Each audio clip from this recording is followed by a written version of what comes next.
Plus का नया आविष्कार Eco Plus Hexa Power TMT इसकी प्रीमियम क्वालिटी व उन्नत जंग रोधक क्षमता दे बेजोड़ मजबूती।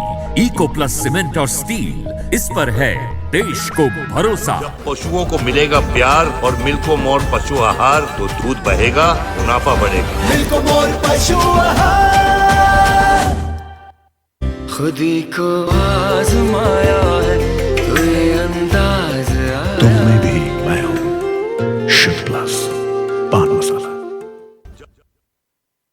न्यूज और मैं हूं आपके साथ सत्यम गौर। 6 चरण कंप्लीट हो गए हैं और 7वें चरण को लेकर सभी पार्टियां पूरी ताकत झोंकती हुई दिखाई दे रही हैं। इस समय आपको बताते चले कि वाराणसी में प्रधानमंत्री नरेंद्र मोदी का रोड शो चल रहा है और इसी बीच आपको बताते चले कि इसी कुछ ही देर में वहां पर अखिलेश यादव भी पहुंचेंगे और रोड शो करेंगे। यानी कि 7वें चरण को लेकर पूरा प्रयास किया जा रहा है, जनता को लुभाने का पूरा यहां पर ताकत सभी पार्टियां झोंकती हुई दिखाई दे रही हैं। आपको बताते चले कि अखिलेश यादव की तरफ से 300 यूनिट मुफ्त बिजली का भी जनता से वादा कर दिया गया है। इसके साथ ही किसानों के कर्ज माफ का भी वादा सरकार की तरफ से किया गया है। तो कई बड़े बड़े वादे किए गए हैं और इसके साथ ही अगर बीजेपी की बात की जाए तो 2 करोड़ युवाओं को लैपटॉप देने का वादा किया गया है और तरह तरह के वादे किए जा रहे हैं। लेकिन देखना यह होगा कि जनता कब और किसे चुनती है, यह देखने वाली बात होगी। और इसी को लेकर चर्चा करेंगे। हमारे साथ जत्थेदार दलजीत सिंह कथूरिया, समाजवादी पार्टी जनसंपर्क यात्रा के राष्ट्रीय संयोजक जुड़ गए हैं। सर, बहुत बहुत स्वागत है आपका लोकमंच पर। जी, आपका बहुत बहुत धन्यवाद। दलजीत जी, 6 चरण कंप्लीट हो गए हैं, तस्वीर साफ हुई कहीं ना कहीं? हाँ जी, 6 चरणों में समाजवादी पार्टी 300 से ऊपर सीटों पर पहुंच चुकी है। जी जी, लेकिन 300, बीजेपी 300 जी, लेकिन बीजेपी भी हुंकार भर रही है कि हम जीत रहे हैं और आप कह रहे हैं कि हम जीत रहे हैं। नहीं, ये तो झूठ का प्रचार है, झूठ का जुमला है भारतीय जनता पार्टी। पहले ये जनसंघ थी, जनसंघ से ये भाजपा बनी। 300 यूनिट बिजली जो अखिलेश यादव की तरफ से कही जा रही है कि 300 यूनिट बिजली मुफ्त दी जाएगी, ये इस चुनाव में कितना कारगर साबित होगा? इसका बहुत कारगर कदम उठाया है। हाँ। गरीब लोग, जो उत्तर प्रदेश सबसे गरीब सूबा है हिंदुस्तान का और सबसे बड़ी आबादी वाला है, 300 यूनिट से ज्यादा बिजली गरीब की जलती नहीं है। तो बिजली फ्री होने से हमको बहुत धड़ाधड़ वोट मिल रहा है। अच्छा, इसके साथ ही अगर बीजेपी की बात की जाए तो वो कहते हैं कि हमने कोरोना काल के दौरान किसानों की और इसके साथ ही जो गरीब तबके के लोग थे उनकी बहुत मदद की।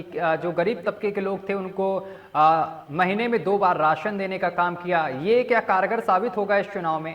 नहीं, इसलिए नहीं होगा क्योंकि यूपी और बिहार का मजदूर जो पंजाब में गया था तो इन्होंने उनको अपने सूबे में पहुंचाने की कोशिश नहीं की। सरकार ने इनको पैदल आना पड़ा और इनके पैरों में छाले पड़ गए।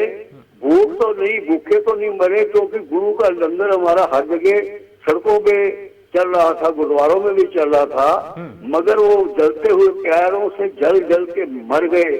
और ये कैसे माफ हो सकता है? भाजपा को कैसे माफ करेंगे ये लोग? इसके साथ ही जिस तरीके से समाजवादी पार्टी का गठबंधन है और उधर अगर कांग्रेस की बात की जाए तो कांग्रेस भी ज्यादा उभर कर इस बार सामने निकल कर आ रही है, तो क्या लगता है कहीं ना कहीं समाजवादी पार्टी का वोट कांग्रेस काटेगी इस चुनाव में? नहीं, कांग्रेस उभर के आती तो प्रियंका जी ये नहीं कहती अगर कुछ सीटें कम पड़ी तो मैं दूंगी समाजवादी को, अखिलेश जी को समर्थन। ये प्रियंका जी ने कहा। तो अगर वो आती इस स्थिति में तो समर्थन मांगती, उन्हें समर्थन देने की बात की है। She is not in sufficient contact. Bahujan Samajwadi party को दलितों का शुभचिंतक कहा जाता है और वो भी इस बार चुनाव मैदान में है। क्या लगता है ये दलितों का वोट कहीं ना कहीं बीएसपी की तरफ जाएगा? नहीं, दलितों का जो 70% वोट है वो अखिलेश जी के साथ आ चुका है। आगरा जो है दलित नगरी है, इधर 2 करोड़ दलित हैं जो जूते का कार्य करते हैं। उन्होंने जो इनके अध्यक्ष थे, जिला अध्यक्ष, उन्होंने समर्थन दे दिया समाजवादी को। श्याम मोदी नाम है, जो इसके बहुत पुराने जिला अध्यक्ष हैं मायावती जी के, और कारपोरेशन के मेंबर भी रहे हैं। और दलित समाज पूरा जुड़ चुका है। 70% वोट हमें उम्मीद है जाटुओं का इधर जाएगा। अच्छा दलजीत जी, आज बनारस में प्रधानमंत्री नरेंद्र मोदी भी जनसभा कर रहे हैं और रोड शो कर रहे हैं। इस समय उनका रोड शो ही चल रहा है और कुछ ही देर में वहां पर अखिलेश यादव भी पहुंचेंगे। और बनारस को प्रधानमंत्री नरेंद्र मोदी का संसदीय क्षेत्र भी माना जाता है। क्या वहां की जनता को अखिलेश यादव लुभा पाएंगे? नहीं, अखिलेश यादव जी को इससे मांदी आ रही है। मोदी जी तो बहुत अच्छे हैं, उनको बदनाम कर दिया अमित शाह ने। कभी भी किसी पार्टी का जो सलाहकार गलत हो तो वो पार्टी डूब जाती है। मोदी जी की मैं तारीफ करता हूँ, मगर अमित शाह जो है वो सही नहीं। अच्छा, अमित शाह क्यों सही नहीं है, ऐसा आप क्यों समझते हैं? मोदी जी की आप तारीफ कर रहे हैं। अमित शाह ने गोधरा कांड किया था, रेल से उतार के मुसलमानों को मारा था। मेरा कहना यह है, अगर किसी मुसलमान ने कोई गलत काम किया है तो उसको सजा देनी चाहिए। और इन्होंने उतार के मुस्लिम मार दिए निर्दोष गुजरात में। इसलिए गुनाह है किसी को मारना। जैसे 1984 में कोई भी सिख था, चाहे वो कांग्रेसी सिख था, उनके गले में टैग डाल के चिढ़ा दिया गया। और राजीव गांधी ने कहा जब धरती हिलती है तो बड़ा पेड़ गिरता है तो धरती हिलती है, ये उसका कमेंट था। 72 घंटे में सिखों को मारा, कत्लेआम किया गया। यही गोधरा कांड इसने किया है अमित शाह ने। ये दोनों कातिल है, कांग्रेस भी और ये। दलजीत जी, इस समय आप जिस तरीके से प्रधानमंत्री नरेंद्र मोदी की तारीफ कर रहे हैं और आज ही बनारस में उनकी रैली चल रही है, जनसभा चल रही है और इसके साथ ही वो रोड शो कर रहे हैं। काबिल है, हम हमेशा करते रहेंगे मोदी जी। और तो क्या अखिलेश यादव भी वहां पहुंच रहे हैं? फिर क्या लगता है इस समय अखिलेश यादव लुभा पाएंगे? अखिलेश यादव तो युग पुरुष है ना इस सदी के, क्योंकि जयंत जी जो किसानों के नेता हैं, चौधरी चरण सिंह के पोते हैं। किसानों का वोट मिल रहा है, ग्रामीण वोट किसान वोट है उत्तर प्रदेश में, और इनको वोट मिल रहा है। आप कह रहे हैं ना किसान का वोट मिल रहा है। सर, आप कह रहे हैं कि किसानों का वोट मिल रहा है, लेकिन बीजेपी कह रही है कि हमें किसानों का वोट मिल रहा है, हमने किसानों के लिए बहुत कुछ किया है, किसानों के खाते में सीधा पैसा पहुंचाया है 6,000 रुपए। पैसे से कोई नहीं बिकता, किसान बड़ा टिकाऊ है, बिकाऊ नहीं है। 750 किसान मरने पे कोई शोक प्रकट नहीं किया। 4 किसान कुचल दिए, एक पत्रकार कुचल दिया। उसके बाद ये कैसे हो सकता है कि किसानों का वोट मिल जाए उसे? ये काम उसने जनरल डायर वाला किया और उसको जमानत भी ले ली गई मिश्रा की। बताइए क्या ये कानून है? हमारा संविधान से देश चलता है, संविधान में कोई काम नहीं हुआ। ये हिटलरशाही का काम हुआ। कुचलने के बाद उसकी जमानत हो जानी चाहिए। आप बताइए किस तरीके से रणनीति बना रही है फिर समाजवादी पार्टी? राष्ट्र चरण है, आखिरी पड़ाव है, 7वां चरण, यानी कि सारे जो नेता हैं, स्टार प्रचारक हैं, लगे हुए हैं, पूरा दमखम दिखा रहे हैं। आपकी तरफ से कैसी रणनीति बनाई जा रही है? हमारे यहाँ रणनीति पहले से बन चुकी है। उन्होंने कहा 22,000 लोगों को सबसे पहले IT सेंटर में रोजगार, नौजवानों को, और बत्ती फ्री और विकास का काम अखिलेश जी कर चुके हैं। उनका शासन मैंने देखा है। मैं सन 92 से नेताजी के साथ हूँ, मगर मैं अकाली दल का अध्यक्ष हूँ यूपी से। मैं उनको समर्थन देता आ रहा हूँ। बादल साहब बीजेपी को देते हैं, मैं इनको देता हूँ, लेकिन मेरे नेता बादल ने कभी नहीं कहा कि आप मुलायम सिंह को समर्थन क्यों देते हैं। आप कह रहे हैं कि हम पहले से ही शासन देखते आ रहे हैं अखिलेश यादव जी का। जी। तो ये बताइए, देखा है, विकास किया। ये जमुना एक्सप्रेस जो बना है, 7 घंटे लखनऊ पहुंचते थे, अब मैं खुद ही ड्राइव करके 3.5 घंटे में पहुंच जाता हूँ, 140-150 की स्पीड पे। तो उत्तर प्रदेश की जनता ने 2017 में अखिलेश यादव को क्यों ठुकरा दिया था? फिर वो EVM की वजह से हुआ था। EVM का कमाल था, जनता के वोट नहीं गए, वो EVM में गड़बड़ थी। अब लोग सचेत हो गए हैं, अभी भी हो रही है गड़बड़, ज्यादा नहीं हो रही। अच्छा, जी, तो क्या लगता है मोदी जी जो जीते हैं वो EVM से जीते हैं?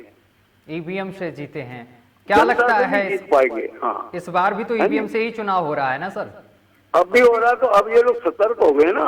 अभी भी गड़बड़ पकड़ी गई है, आपके पास खबर होगी, कई मशीनों में गड़बड़। मोड़ लगाओ साइकिल को तो जाती है फूल पर। आपके तो नॉलेज में होगा, आपका मीडिया से। अब इतनी नहीं हो पाई, और ऐसे ही बंगाल में नहीं हो पाई। ममता बनर्जी सचेत थी। अच्छा, अब ये सचेत हो गए हैं। ममता बनर्जी को अखिलेश यादव का साथ मिल रहा है, ये कितना कारगर मिल रहा साबित है। होगा? बनारस के दौरे पर भी ममता बनर्जी 2 दिवसीय दौरे पर आई हैं, हाँ बिल्कुल, कितना बिल्कुल साथ आई मिल रहा है, मुझे है? मालूम है, बिल्कुल। तो बाहर से स्टार प्रचारक आ रहे हैं समाजवादी पार्टी में प्रचार प्रसार करने, जी जी, इसका क्या जी। मतलब समझा जाए?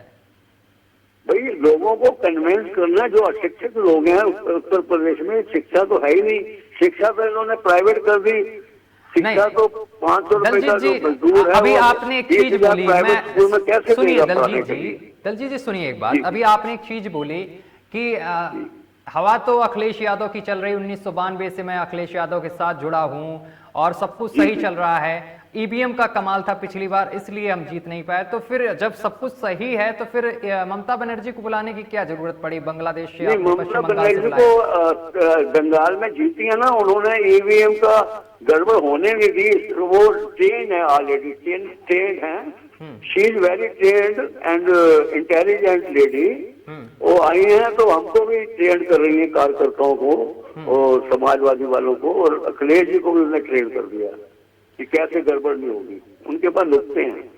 तो तो अगर जीत होती है ना सरकार चुनाव। बनती है, दलजीत जी आप तो कह रहे हैं कि हमारी जीत तो हो ही रही है, अगर सरकार बनती बिल्कुल है तो निश्चित है जी। किसानों के लिए आपकी तरफ से क्या किया जाएगा?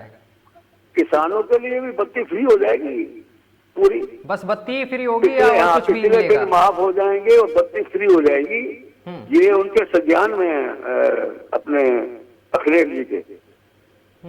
बस बत्ती फ्री होगी या और भी कुछ चीजें सुविधाएं दी जाएंगी बत्ती किसानों फ्री को? हो जाएगी, पिछले कर्जे भी माफ कर दिए जाएंगे, किसान जो बेचारा फांसी लगाता है और उसके कर्जे माफ होंगे। और जो क्योंकि खाद जितने- बीज महंगे हुए हैं उन पर ध्यान देगी सरकार? है जी, जो खाद बीज महंगे हो गए हैं उन पर ध्यान देगी हाँ सरकार? उसको कंट्रोल करेगी, खाद बीज के रेटों को भी नीचे लाएगी। जी, इसके साथ ही अगर देखा जाए तो युवाओं का क्या समर्थन मिल रहा है आपको? और युवाओं को तो भरपूर समर्थन मिल रहा है, युवा इसलिए दे रहे हैं समर्थन कि उनको पता है कि रोजगार मिलेंगे। अखिलेश जी के समय में पहले रोजगार मिले थे जब अखिलेश जी थे तो। लेकिन अगर बीजेपी की बात की जाए तो वो कहते हैं कि राम मंदिर बनवा दिया अयोध्या में, कई चीजें करवाई हैं, एक्सप्रेसवे का निर्माण करवाया है।